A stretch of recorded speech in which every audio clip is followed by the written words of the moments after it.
Hello friends, welcome to DSA Progress.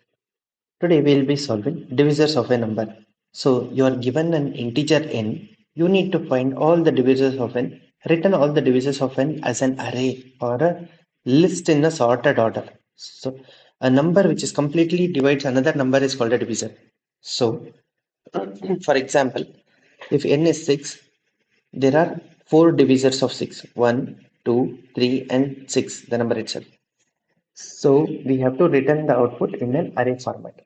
So let's solve it.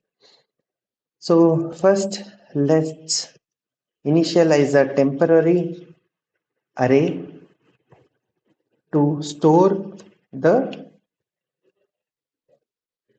result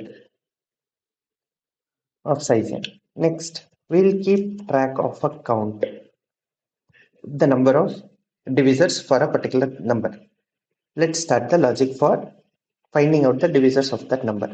Int I equals 1, I is less than or equal to n, I plus plus.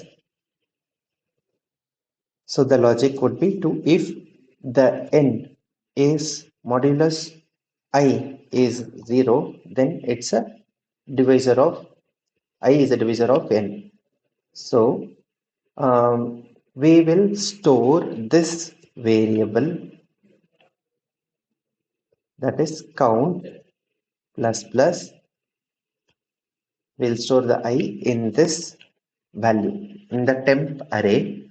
Count is initialized to 0, so temp of 0 will hold the divisor, proper divisor of n. Now we have initially given more memory to int. If the number is 6, the output need not be of size 6.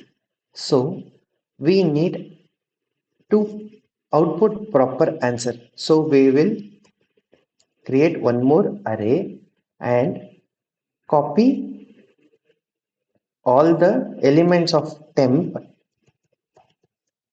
to the answer array with proper count that we have already given.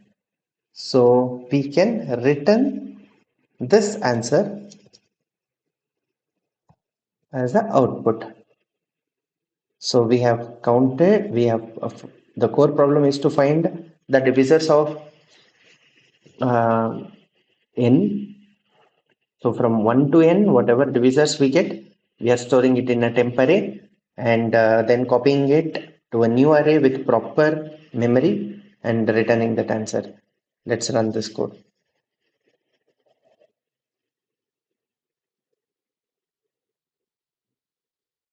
So both the test cases have passed. I will submit this code. So all the test cases have passed. Thank you, friends.